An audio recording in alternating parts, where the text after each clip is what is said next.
அனைவருக்கும் வணக்கம். நாங்க இன்றைக்கு தரமட்டு மாணவர்களுக்கான விஞ்ஞான பாடத்துல 4வது அலகு ஏற்கனவே நாங்க தொடங்கி இருக்கிறோம். அதாவது சடப்பொருளினுடைய இயல்புகள். இதுல நாங்க முதலாவதாக வகுப்புல பார்த்திருந்த விடயம் சடப்பொருள் என்றால் என்ன. அது நீங்க 6ஆம் ஆண்டுல இருந்து படிச்சு கொண்டு வர விடயம். ஒரு திணிவையும் இடத்தையும் எடுத்துக்கொள்ளக்கூடியவை சடப்பொருள் என்று சொல்லுவோம். அதே மாதிரி இடத்தையும் எடுக்காம திணிவும் இல்லாத பொருட்களை நாங்கள் சக்திகள் என்று சொல்லுவோம். உதாரணமாக வெப்ப சக்தி, ஒளிச்சக்தி, ஒளிச்சக்தி, வெப்ப சக்தி, ரசாயன சக்தி, மின் சக்தி, இவ்வாறு சக்தி வடிவங்கள்ல அதை நாங்க கதைப்போம். இதே மாதிரி இறுதியாக நாங்க வகுப்பில இந்த சடப்பொருட்கள் தொடர்ச்சியானதாக இருக்குதா அல்லது தொடர்ச்சியற்று காணப்படுகிறதா என்று சொல்லி சின்ன சின்ன பரிசோதனை பார்த்திருந்தோம். ஒரு வெண்கட்டிய மையில வச்ச உடனேயும் அந்த மை வெண்கட்டிக்குள்ள ஊறிக்கொண்டு போகும், பரவி கொண்டு போகும்.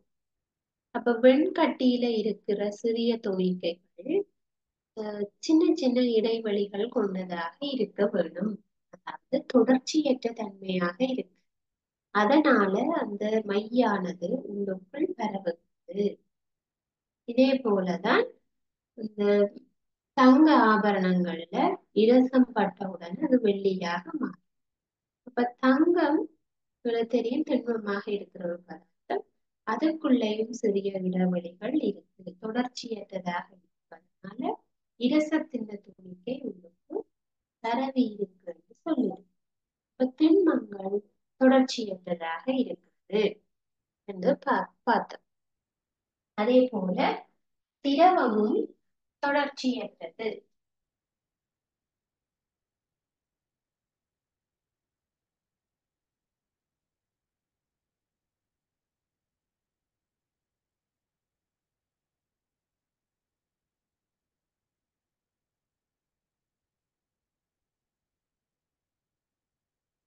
திண்மம் தொடர்ச்சியற்றது என்று சொல்லிடும்.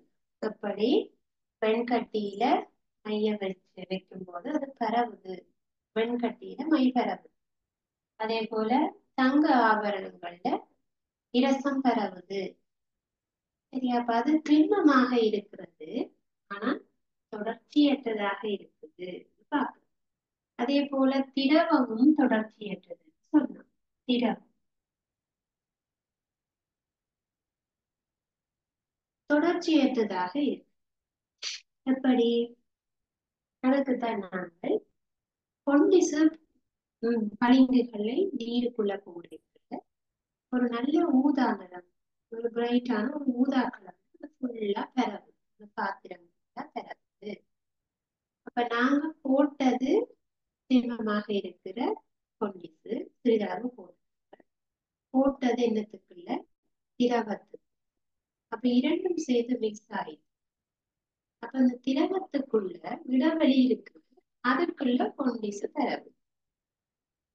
ஆகவே திரவமும் தொடர்ச்சி அற்றதாக இருக்குது, அதனால உங்களுக்கு பரவும். அப்ப வாயுக்கள் எப்படி? அதுவும் தொடர்ச்சியற்றது. அதுவும் தொடர்ச்சியற்றதுன்னு பார்த்தோம். எப்படி? இப்ப எங்களுக்கு வீட்டுல நாங்க கொளுத்தி வைக்கிற ஊதுபத்தியினுடைய வாசனை எங்களுக்கு வீடு ஃபுல்லாவே வணக்கம். அப்ப அந்த புகை காற்றுல கலந்து, அதாவது வாயுவாக கலந்து பரவுது, வீட்டு ஃபுல்லா பரவுது. வீடு ஃபுல்லா இருக்கிற வழியில அது மிக்ஸ் ஆகுது. அப்ப அது ஃபுல்லா பரவுதண்டா வாயு என்னவாக இருக்கீங்க? தொடர்ச்சியற்றதா இருக்கு. அதாவது இடைவெளி இருக்குது, அந்த இடைவெளிக்குள்ள மற்றைய பதார்த்தம் பரவுது. அப்ப திண்மங்கள், திரவங்கள், வாயுக்கள் என்பது தொடர்ச்சி அற்றவை. மூன்றும் தொடர்ச்சி அற்றவை. அதுக்கு உதாரணங்கள் தான் கேட்கும். அப்ப அது மூன்றுமே தொடர்ச்சியற்றது என்றது இப்ப உங்களுக்கு விளங்கி இருக்கு. அந்த மூன்றுக்கும் உதாரணம் சொல்லுங்க என்றுதான் கேட்கணும், அல்லது உதாரணம் எழுதுங்க வினா அப்படித்தான் கேட்கப்படும். அப்ப திண்மங்கள் தொடர்ச்சியற்றவை என்பதை காட்டுவதற்குரிய பரிசோதனை ஒன்று எழுதுங்க, அல்லது உதாரணம் ஒன்று தருக. வெண்கட்டியில் மை பெறவும் ஈஸியான ஒரு உதாரணம். திரவங்கள் தொடர்ச்சியற்றது என்பதை இனம் காண்பதற்கு ஒரு பரிசோதனையை பெயரிடுக. நீர்த்தாளில் அல்லது நீருக்குள்ள சீனியை கரைச்சா ஃபுல்லா கரைஞ்சிடும். அப்ப சீனி எங்க, நாங்கள் போட்ட சீனி எங்க நீர் துணிக்கைகளுக்குள்ள பரவி விட்டது. அதே போல உப்பு கரைகிறதும் திரவம் தொடர்ச்சியற்றது என்றதை காட்டுறதுதான். வாயு தொடர்ச்சியற்றது என்பதை காட்டுறதுக்கு நறுமண தைலம் பூசினா காட்டுல பெறவும், அல்லது நீங்க சென்ட் அடிச்சா அதன் வாசனை ஃபுல்லா வாயு பெறவும். அந்த மாதிரி எங்களுக்கு உதாரணம் எழுத தெரிய வேண்டும். அப்ப இன்று நாங்கள் என்ன படிக்க இருக்கிறோம் என்றால், துணிக்கைகளினுடைய இயல்புக்கு ஏற்ப தடப்பொருளினுடைய பௌதிக இயல்பு என்ற இந்த திண்மம், திரவம், வாயுக்கள் எப்படி இருக்கு, அதனுடைய துணிக்கைகள் எப்படி இருக்கு, அந்த துணிக்கைகளுக்குள்ளதானே பெறவுதென்று நான் சொல்றேன். அப்ப துணிக்கை எப்படி இருக்கிறது என்று சொல்லி பார்ப்போம். துணிக்கை எப்படி இருக்கும். அப்ப முதலாவது நாங்கள் திண்மங்கள் அதன் துணிக்கைகள் எப்படி இருக்கும் என்று பார்ப்போம்.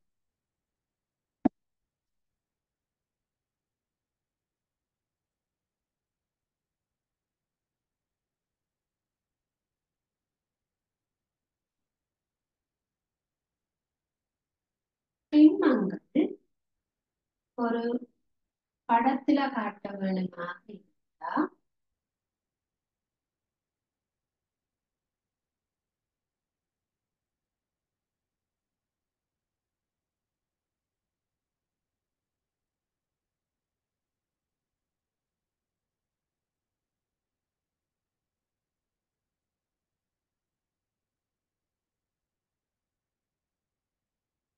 இப்படியாக நாங்க காட்டணும். ஒரு திண்மத்தினுடைய ஓர்டர் இப்படி இருக்குன்னு காட்ட முடியும்.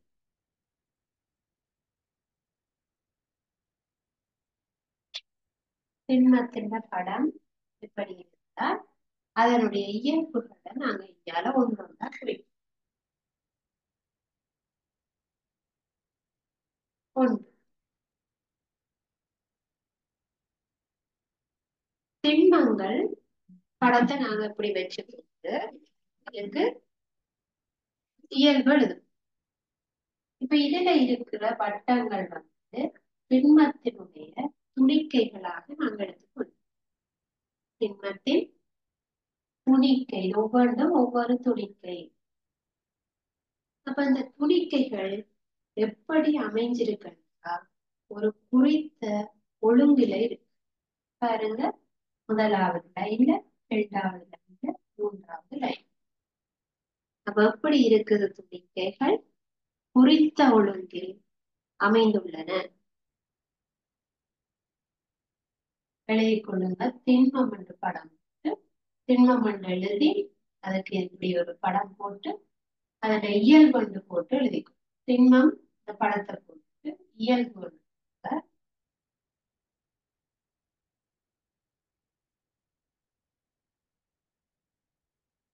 அதுக்குள்ள ஒரு கொள்ளும்.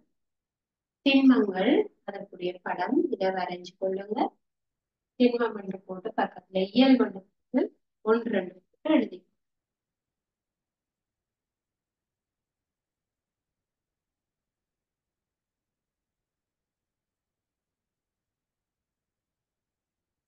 முதலாவது இயல்பு எழுதிக் கொள்ளுங்க. துணிக்கைகள் குறித்த ஒழுங்கில் அமைந்து இப்படி ஒழுங்கா கிரவணும் லைன்.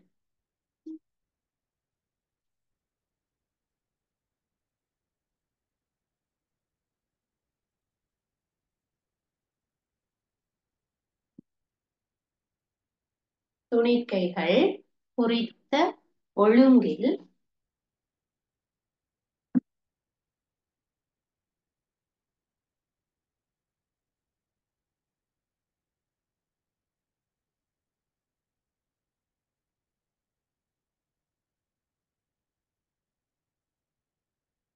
துணிக்கைகள் குறித்த ஒழுங்கில் அமைந்திரு.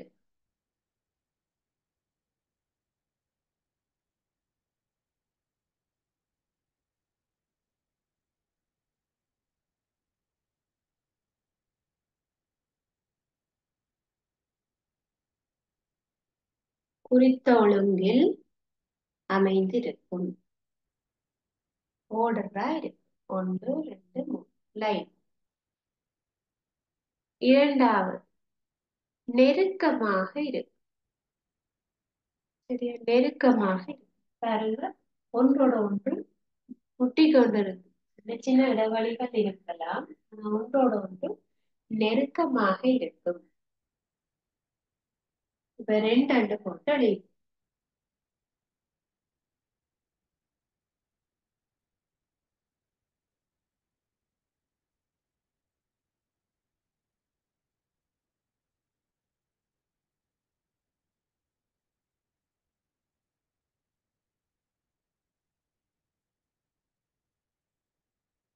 நெருக்கமாக காணப்படும்.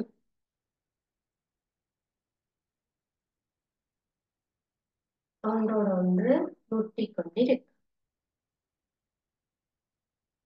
இரண்டாவது இயல்பு.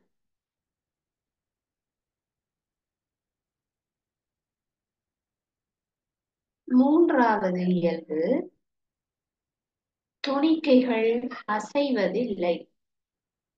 இப்போ ஒரு புத்தகம் தானாக அசையாது, அது ஒரு திண்ம பதார்த்தம். அல்லது ஒரு மேசை தானாக அசையாது, நாங்க அசைச்சா மட்டும் அசையும். ஆனா தண்ட பாட்டுல அந்த துணிக்கைகள் என்ன அசையாது. இப்ப தண்ணி என்று சொன்னா தானாக அசையும். சரியாகவே இதுல அசைவில்லை, துணிக்கைகள் அசைவதில்லை. ஆனா அதிரக்கூடிய. சரி, அதிரக்கூடியது, அசைவதில்லை. மூன்றாவது இயல்பு எழுதிக்கும்.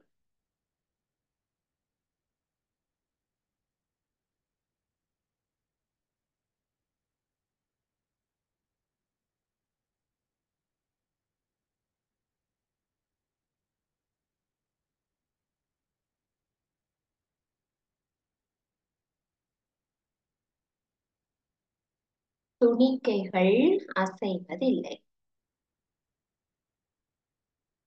மூன்றாவது இயல்பு துணிக்கைகள் அசைவதில்லை. நான்காவது இயல்பு துணிக்கைகளுக்கிடையில் சிறிய இடைவெளி காணப்படும். பாருங்க, இதுகளுக்கு இடையில சின்ன சின்ன இடைவெளிகள் காணப்படும். சிறிய இடைவெளி காணும்.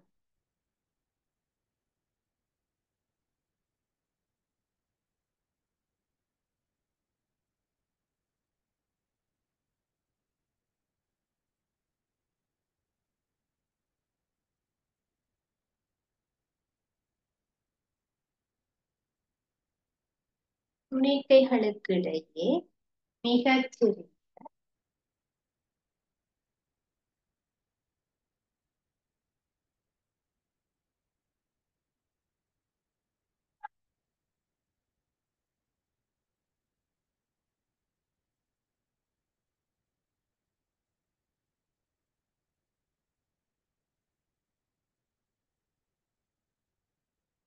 துணிக்கைகளுக்கிடையே மிகச் சிறிய இடைவெளி காணப்படும்.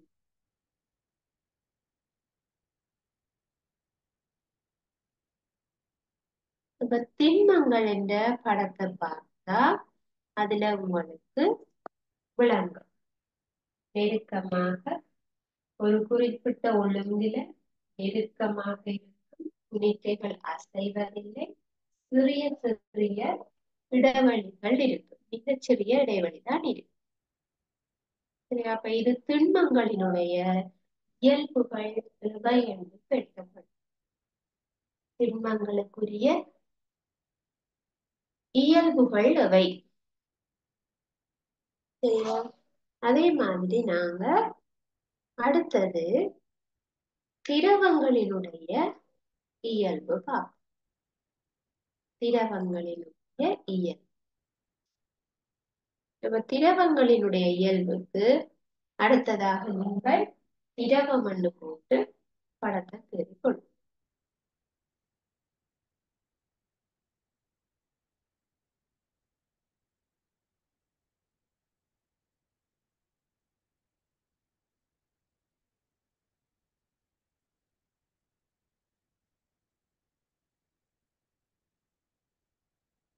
திரவம் என்று போட்டுக் கொள்ளுங்க.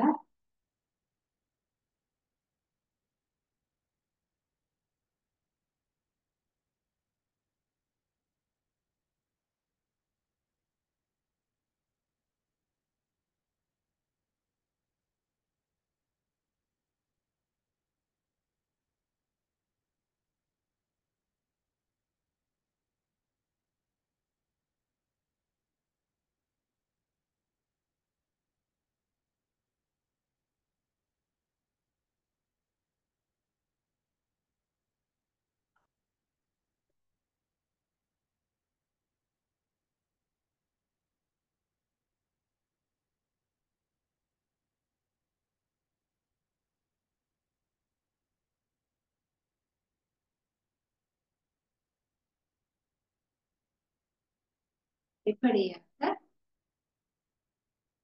துணிக்கைகள் ஒரு ஒழுங்கான கோலத்தில் காணப்படாது. ஒழுங்கான குறித்த ஒழுங்கில் முதலாவது துணிக்கைகள் குறித்த ஒழுங்கில் அமைந்திருக்காது.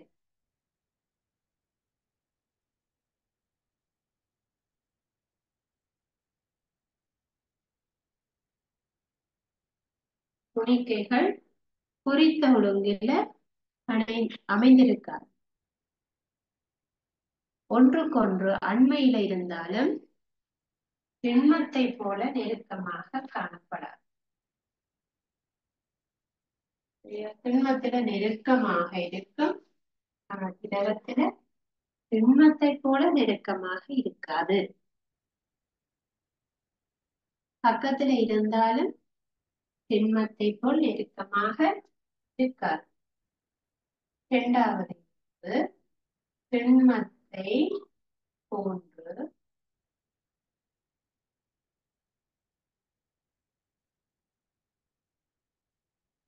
திண்மத்துல நாங்க நெருக்கமாக சிறியதை போன்றது நெருக்கமாக வரைவதை போன்று இதுல நெருக்கமாக காணப்படாது.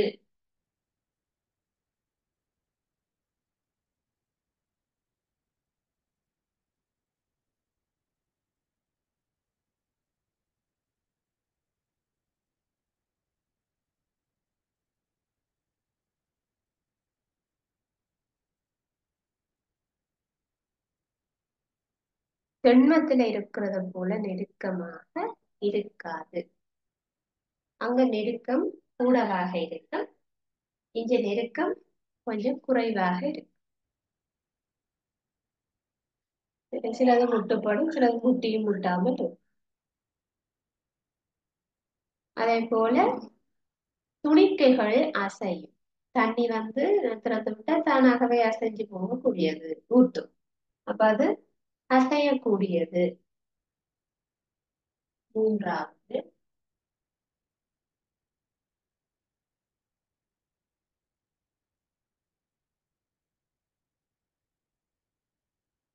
கொள்ளுங்க. மூன்றாவது இயல்பு துணிக்கைகள் அசையும்.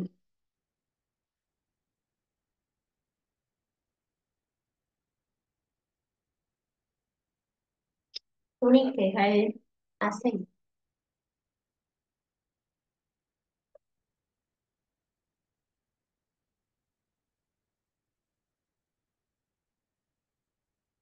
சரி, அப்ப இடைவெளி எப்படி இருக்கிறது? திண்மத்தை விட அதிகம். இடைவெளி திண்மத்தை விட அதிகமாக இருக்கு. நான்காவது எழுதிக் கொள்ளுங்க.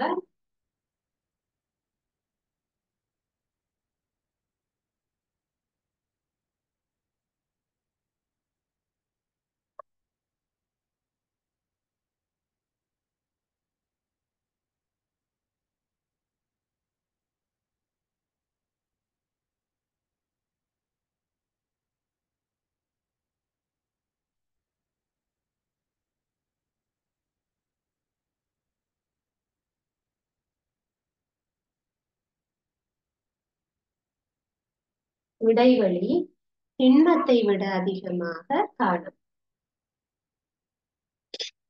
சரியா? அப்ப இதுதான் திரவங்களினுடைய இயல்பு. திரவங்கள் குறித்த ஒரு ஒழுங்கில ஓடரா இருக்காது. திண்மத்தை போல நெருக்கமாக இருக்காது. திண்மம் கொஞ்சம் வெண்மையான நெருக்கமாக இருக்கும். ஆனா திரவம் அப்படி இல்லை, நெருக்கம் குறைவானது. திண்மம் அசையாது, திரவங்கள் அசை. சரியா? அதுல இடைவெளி திண்மத்துல நெருக்கம் கூட இடைவெளி குறையும். ஆனா திரவத்துல நெருக்கம் குறைவண்டபடினால இடைவெளி கூட. விளங்கிட்டுதா? அப்ப திண்மத்துக்கும் திரவத்துக்கும் இடையில என்ன வித்தியாசம், என்ன வேறுபாடு இருக்குன்னு கேட்டா எழுதக்கூடிய மாதிரி இருக்கு. திண்மத்துக்கும் திரவத்துக்கும் இடையில இருக்கக்கூடிய டிஃபரன்ஸ் தெரிய வரும். திண்மம் நெருக்கமாக இருக்கும், திரவம் நெருக்கம் குறைவாக இருக்கும். சரியா? அப்ப திண்மத்துல நெருக்கமா இருக்கிறபடியா இடைவெளி குறைவாக இருக்கும். திரவத்துல நெருக்கம் குறைவண்டபடினால இடைவெளி கூடவாக இருக்கும். அந்த படம் உங்களுக்கு ஞாபகத்துல வந்ததுண்டா இயல்பு எழுதுறது இலகுவா. திண்மம் என்று சொன்னா நேரா கீறப்பட்ட ஒரு துணிக்கைகளோட படம். திரவம் என்று சொன்னா ஓரளவு அங்கங்க தொட்டும் தொடர்பும் இருக்கக்கூடிய படம். நாங்க மூன்றாவது பார்க்க இருக்கிறது வாயுக்கள். இப்ப வாயுக்களினுடைய துணிக்கை எப்படி இருக்கிறது பார்ப்போம்.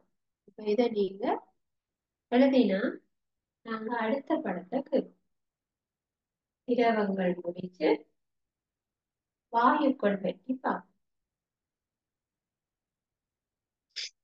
இப்ப மூன்றாவதாக தலையில் போட்டுக் கொள்ளுங்க. திண்மம் திரவத்துக்கு அடுத்ததாக வாயு.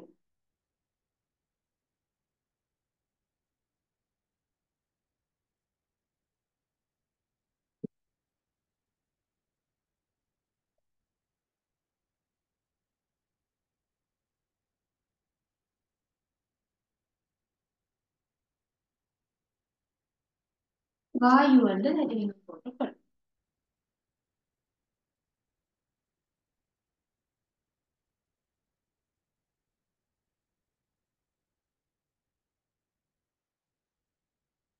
சரி பாருங்க, நாங்க மூன்றாவதாக வாயுக்களினுடைய இயல்பும் அதன் படத்தையும் பார்ப்போம்.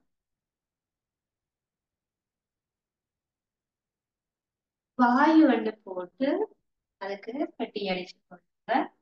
அதுக்குள்ள இந்த வட்டங்கள் துணிக்கைகள்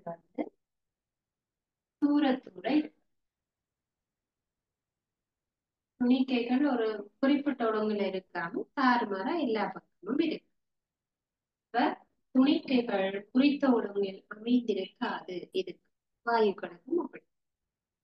திண்மங்களுக்கு குறித்த ஒழுங்குல இருக்கும், திரவங்களுக்கு குறித்த ஒழுங்குல இருக்காது, வாயுக்களுக்கும் குறித்த ஒழுங்கில் இருக்காது. சரியா? முதலாவது இயல்பு அது ஒரு ஓர்டர்ல இருக்காது. இரண்டாவது நெருக்கம் பார்த்தீங்கன்னா திண்மத்தை போலவோ திரவத்தை போலவோ இருக்காது, நெருக்கம் மிக குறைவாக இருக்கு.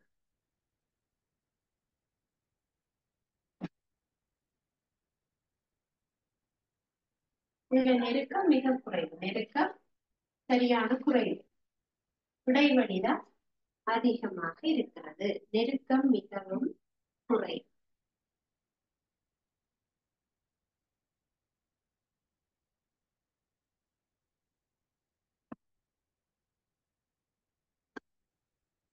இரண்டு போட்டுட்டு எழுதி கொள்ளுங்க.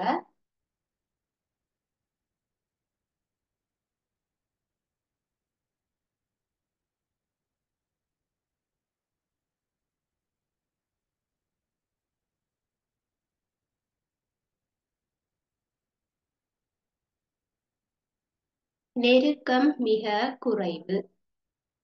இங்க பாத்தீங்கன்னா ஒன்றோட ஒன்று முட்டவே இல்லை. வாயுக்களினுடைய துணிக்கை ஒன்றோட ஒன்று முட்டுப்படாமல் சுயாதீனமாக அங்கொன்றும் இங்கொன்றுமாக இயங்குது.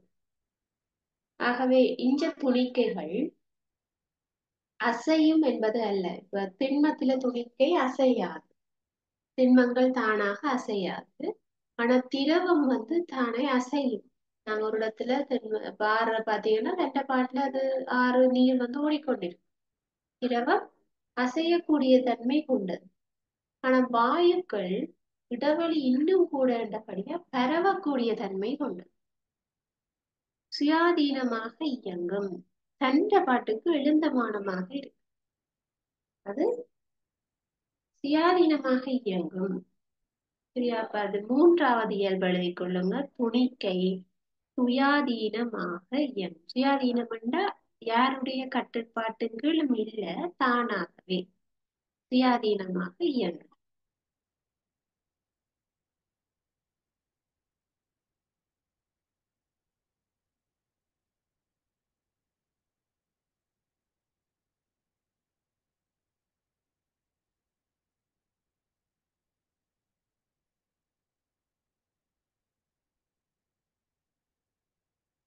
மூன்றாவது இயல்பு சுயாதீனமாக இயங்குவது. சரியா? சரி, அப்ப பாருங்க, அது வாயுக்குள்ள இடைவெளி கூடன்றதுனால தான் அப்படி சுயாதீனமாக இயங்குகிறது. இப்ப நான்காவது இயல்பு, இந்த இடைவெளி தொடர்பா நாங்க என்ன சொல்லலாம்? துணிக்கைகளுக்கு இடையில் அதிக இடைவெளி காணப்படும்.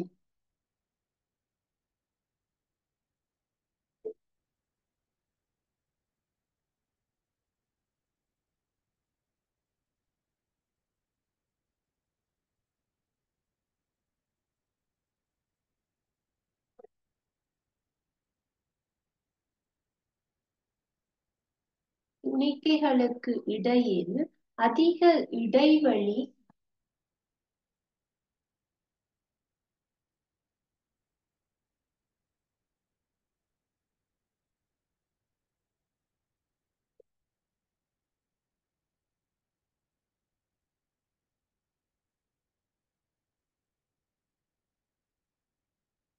இதையும் நோட் பண்ணி கொள்ளுங்க.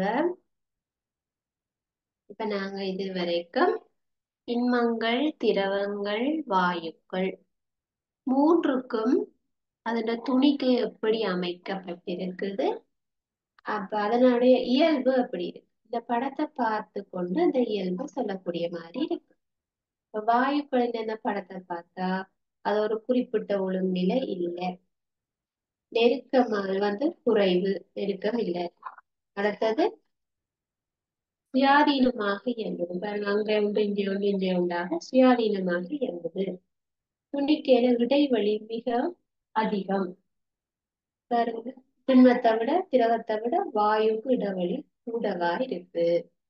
அப்ப துணிக்கையினுடைய ஒழுங்கமைப்பின் படத்தை போட்ட உடனே இயல்பு ஞாபகம் வரும்.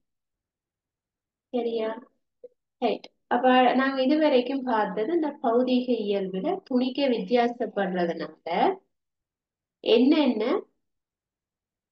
வேறுபட்ட பௌதீக இயல்பை காட்டுதுன்னு பார்ப்போம். இப்ப திண்மங்கள், திரவங்கள், வாயுக்கள் மூன்றுக்கும் சேர்த்து வடிவம் எப்படி இருக்கும், அதுக்கு கனவளவு இருக்கா இல்லையா, நெருக்கத்தகவு இருக்கா, அடர்த்தி என்ன மாதிரி இருக்குன்னு பார்ப்போம். திண்மம், திரவம், வாயு. ஒரு அட்டவணை ஒன்று அடிச்சுக்கொள்ளுங்க.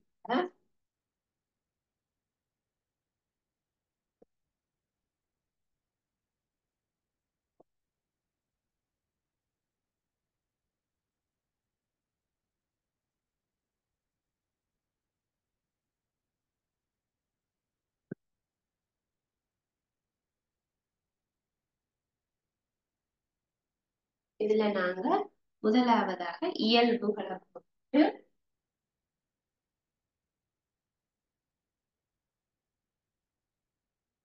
திண்மம்,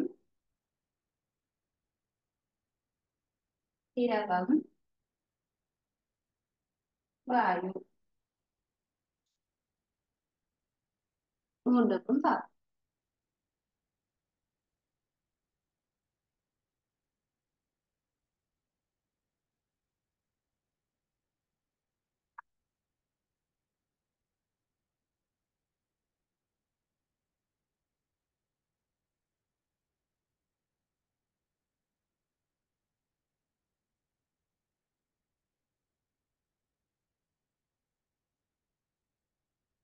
அட்டவணையில போட்டுக்கொள்ளும்.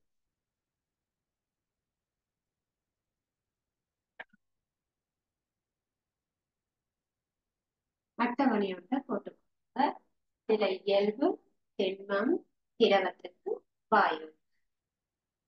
முதலாவது வடிவம் இருக்கா இல்லை? வடிவம்.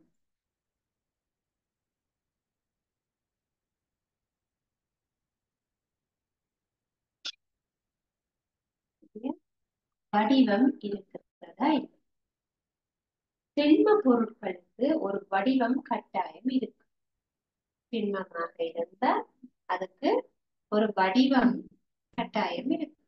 இப்ப நான் மரம் என்றால் மரத்துக்கு ஒரு உருவம் இருக்கு. புத்தகம் என்றால் அதுக்கு ஒரு வடிவம் இருக்கு. போத்தல் என்றால் அதுக்கு ஒரு வடிவம் இருக்கிறது. வாளி என்றால் அதுக்கு ஒரு வடிவம் இருக்கு. ஆகவே திண்மத்தாலான பொருட்களுக்கு ஒரு திட்டமான வடிவம் உண்டு சொல்ல.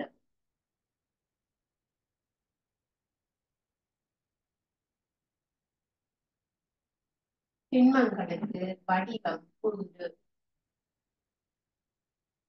உண்டு இல்லை அதான் போடணும். பாருங்க, திண்மத்துக்கு கட்டாயம் வடிவம் உண்டு. திரவத்துக்கு வடிவம் இருக்கிறதா? திரவங்களுக்குரிய வடிவம் தொடர்பான பரிசோதனைய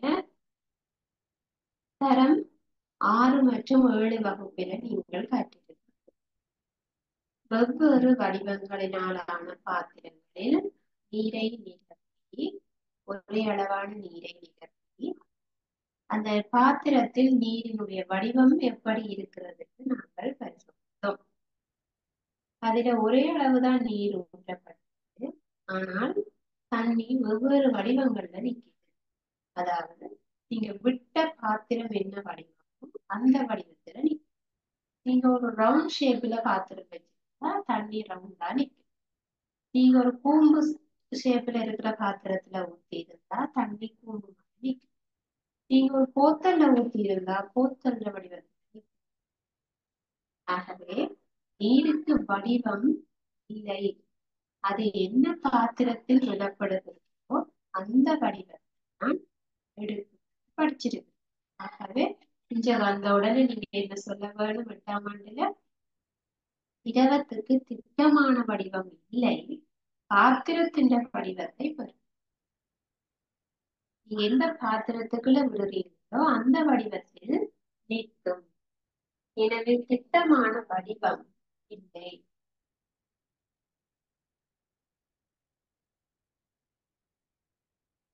இரண்டாவது நோட் பண்ணிக்கொள்ளுங்க, இல்லை, திட்டமான வடிவம் இல்லை. மூன்றாவது வாயுக்களுக்கு திட்டமான வடிவம் இல்லை. வாயுக்களை நாங்க வடிவத்துல சொல்ல இயலாது. அது எடுத்துக்கொள்ற பாத்திரத்துக்கு ஃபுல்லா நிரம்பி இருக்கு, பரவி போய் இருக்கு. ஆகவே அதுக்கும் திட்டமான வடிவம் இல்லை.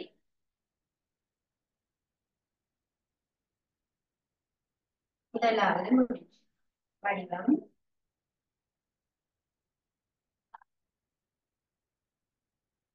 இரண்டாவது கனவளவு.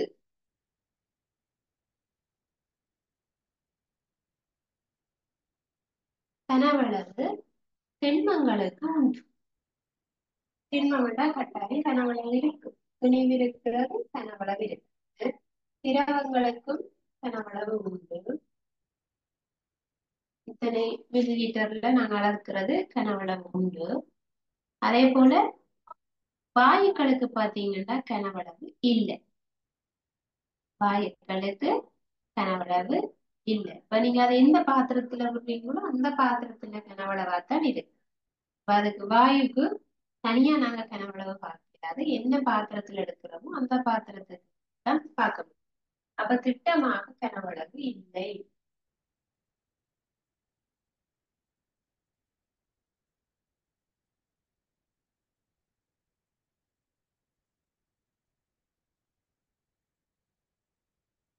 அடுத்ததாக நெருக்கத்தகவு. நெருக்கத்தகவு என்றால் நெருக்கக்கூடிய தன்மை.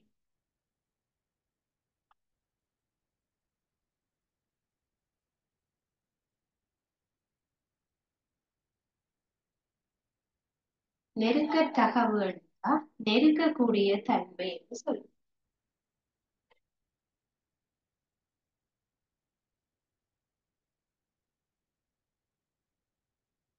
நாங்க திண்மங்களை பிடிச்சு நெருக்கிறது என்பது கஷ்டம். திண்மங்களை நீங்க அமர்த்தி நெருக்கிறது என்பது கடினமானது. ஆகவே நெருக்கத்தகவு திண்மங்களுக்கு கஷ்டம். அப்ப நெருக்க முடியாது. நெருக்க முடியாது.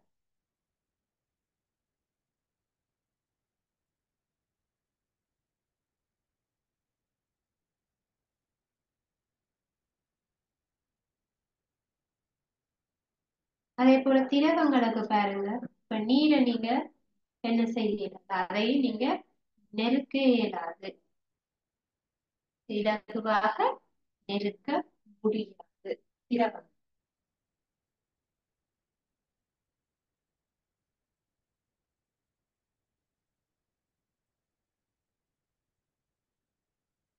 இருந்து இவற்றுக்கு இடையில ஏற்கனவே நெருக்கம் கூடவாக இருக்கு. நீங்க அமர்த்தி இன்னும் நெருக்கமா எடுக்க இயலாது. ஆனா வாயுக்களை பார்த்தீங்கன்னா அவை நெருக்கம் குறைந்தவை. ஆகவே அவற்றை நாங்க இன்னும் கொஞ்சம் நெருக்கலாம். இலகுவாக நெருக்கக்கூடிய மாதிரி இருக்கு. இப்ப நெருக்கக்கூடிய தன்மை திண்மத்துக்கும் திரவத்துக்கும் இல்ல, நெருக்க முடியாது. ஆனா வாயுவை நெருக்க முடியும்.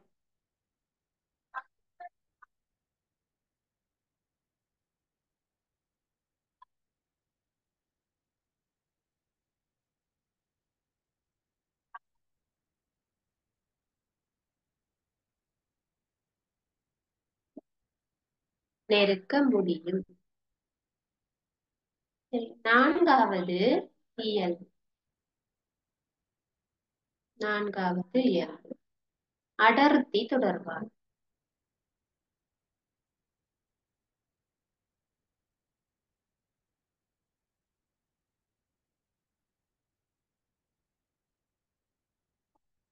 அடர்த்தி தொடர்பானது. அப்ப அடர்த்தி என்ன உங்களுக்கு தெரியும், திணிவெண்கள் கனவளவு. அதால பிரிச்சா அடர்த்தி வரும். அப்போ ஒரு பொருளுக்கு திணிவும் கனவளவும் இருந்தா கட்டாயம் அடர்த்தி இருக்கு. அடர்த்தி என்பது திணிவெண்கள் கனவளவு என்று குறிப்பிடப்படுது.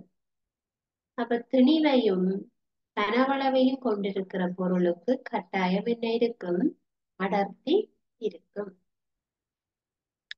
அப்ப பாருங்க, இதுல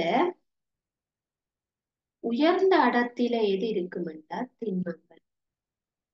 திண்மங்களுக்கு உயர் அடர்த்தியாக இருக்கு. இப்ப திரவத்தை பார்த்தீங்கன்னா திண்மத்தை விட அடர்த்தி குறைவாக இருக்கு. நம்ம வாயுக்களை பார்த்தீங்கன்னா அவை மிக அடர்த்தி குறைந்தவை. அடர்த்தி குறைந்தவையாக இருக்கு. இப்ப திண்மங்கள் உயர் அடர்த்தி கொண்டவை.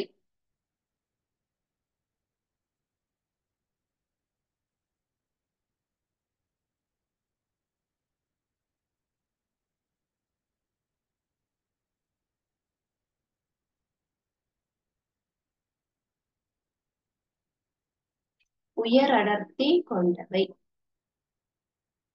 திரவங்கள் திண்மத்தை விட அடர்த்தி குறைவு.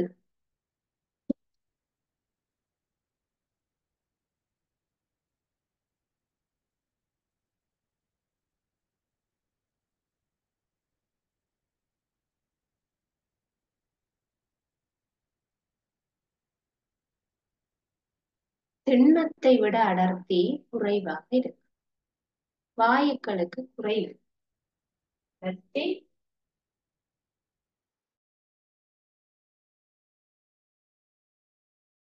இந்த அட்டவணையை நீங்க ஃபுல்லா எழுதி இருப்பீங்கன்னு நினைக்கிறேன். இப்ப நாங்க இன்றைக்கு பார்த்த விஷயம் திண்மங்கள், திரவங்கள், வாயுக்களினுடைய துணிக்கைகள் எப்படி இருக்கு, அவற்றுக்குரிய இந்த இயல்புகள் திண்மம், திரவம், வாயுக்கு தனித்தனியாக எப்படி இருக்கு. வடிவம் என்று சொன்னா திண்மத்துக்கு இருக்குது, திரவத்துக்கு இல்ல, வாயுக்களுக்கு இல்ல. கனவளவண்டா திண்மத்துக்கு இருக்குது, திரவத்துக்கும் இருக்குது, ஆனா வாயுவுக்கு இல்லை. நெருக்கக்கூடிய தன்மை திண்மத்தை நெருக்க இயலாது, திரவங்களை நெருக்க இயலாது, ஆனால் வாயுக்களை இலகுவாக நெருக்க முடியும்.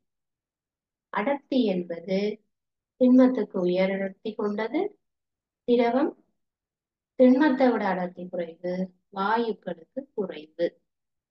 இப்ப இன்றைய வகுப்பில உங்களுக்கு திண்மம், திரவம், வாயு தொடர்பான இயல்புகள் மற்றும் துணிக்கையினுடைய அமைப்பு என்பதை விளங்கி இருக்கு நினைக்கிறேன். உங்களுக்கு திண்மம், திரவம், வாயு தொடர்பாக ஏதாவது டவுட்ஸ், சந்தேகம் இருந்தா நீங்க கேட்கலாம்.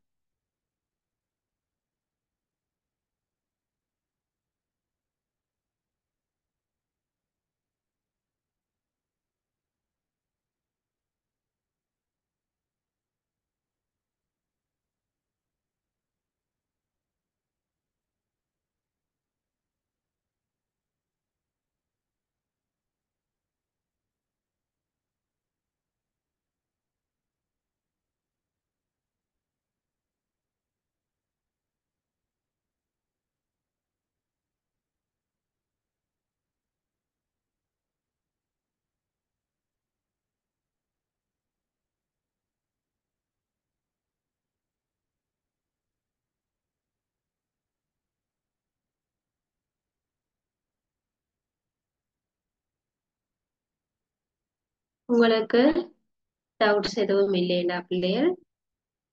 நாங்கள் தொடர்ச்சியாக அடுத்த வகுப்பில சடப்பொருளினுடைய பௌதீக இயல்புகளை எப்படி பிரயோகப்படுத்துறோம் என்பது தொடர்பாக பார்க்கலாம். இதோட நான் வகுப்பை நிறைவு செய்து கொள்கிறேன். தேங்க்யூ.